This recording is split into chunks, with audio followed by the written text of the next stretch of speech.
বন্ধুরা, পুজোর পর সর্দি কাশিতে মুখ একদম পুরো ভুতে আছে। তো সেই ভোতা মুখকে ছাড়ানোর জন্য আজ একটা পাঁচমিশালি সবজি দিয়ে নিরামিষ দারুণ টকের রেসিপি তোমাদের সাথে শেয়ার করব। সেটার জন্য কি কি লাগবে চলো তোমরা দেখে নেবে। পাঁচমিশালি টক করতে গেলে এই কয়েকটা সবজি লাগবেই। কুমড়ো, কচু, আলু, মূলো, বেগুন আর হচ্ছে টমেটো। এগুলো ছাড়া কিন্তু টক ঠিক মজবে না। আর লাগবে হচ্ছে অল্প একটু টকের জন্য তেঁতুলগুলা। তো তেঁতুল ভিজিয়ে দিয়েছি। আর একটা জিনিস লাগবে, সেটা হচ্ছে বড়ি। তো দেখো এখানে বড়িও আমি ঢেলে নিলাম। আর এই টকের সাথে কিন্তু এই তিলের বড়া না থাকলে দুপুরের খাওয়া একদমই অসম্পূর্ণ থাকবে, তাই তিলেরও বড়া বানাবো।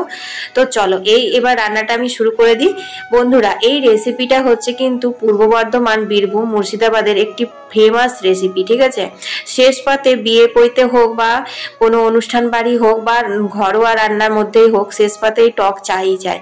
যাই হোক, সর্ষের তেলে দেখো প্রথমে বিউলি ডালের বড়িগুলো আমি ভেজে তুলে নিলাম। তারপর সেই তেলে 2টি শুকনো লঙ্কা আর 1 চামচ মতো পাঁচফোড়ন দিয়ে দিলাম। তারপর দিয়ে দেবো হচ্ছে কুমড়োগুলো। কুমড়ো ভালো করে নাড়াচাড়া করে ভেজে নিতে হবে। যেহেতু আমি আলু আর কচুটা সেদ্ধ করে নিচ্ছি, তার জন্য কচু আলু যদি আলাদা করে সেদ্ধ না করো তাহলে কিন্তু কুমড়োর সাথে দিয়ে দিতে হবে। তারপর বেগুন আর টমেটো দিয়ে দিলাম। তারপর দেখো এখন ভাজা ভাজা হয়ে গেছে। কুমড়ো সুসেদ্ধ হবে, কিন্তু কুমড়ো গলালে চলবে না। তারপর দিয়ে দিলাম সেদ্ধ করা আলু আর কচুটা। এরপর দেখো এখানে তেঁতুলগুলো ভিজে গেছে, সুন্দর করে হাত দিয়ে চটকে চটকে বীজ আর সব বাদ দিয়ে দেবো। তারপর তেঁতুলগুলা জলটা এর মধ্যে ঢেলে দেবো। তো সমস্ত সবজি সুসেদ্ধ হবে, কিন্তু কোনো সবজি গলে যাবে না। এই টকটা আমার দিদার খুব প্রিয় ছিল, জানো তো।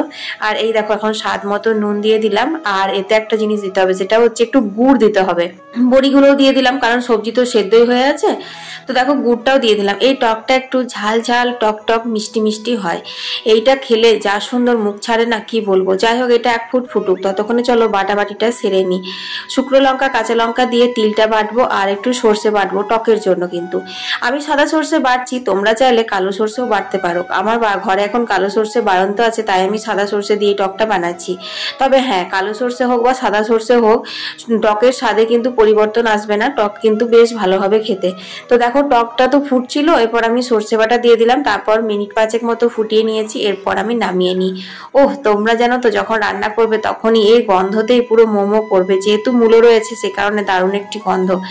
যাই হোক, টকটা তুলে নিয়েছি। তারপর এখানে দেখো সর্ষের তেল দিলাম কড়াইয়ে।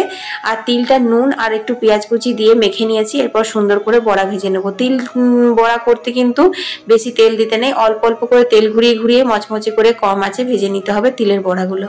তো এই তিলের বড়া আর এই নিরামিষ টক আমার দিদার ভীষণ প্রিয় ছিল। যদিও পেঁয়াজ দেওয়া তিলের বড়া না, পেঁয়াজ ছাড়াই খেত। তো বন্ধুরা, রান্নাগুলো হয়ে গেছে, এবার স্নান টান করে খাওয়ার পালা। তোমাদের রেসিপিগুলো ভালো লেগেছে তো অবশ্যই একবার ট্রাই করো। আর আমার ভিডিওটা শেয়ার করতে একদম ভুলো না। সবাই ভালো থেকো, টাটা।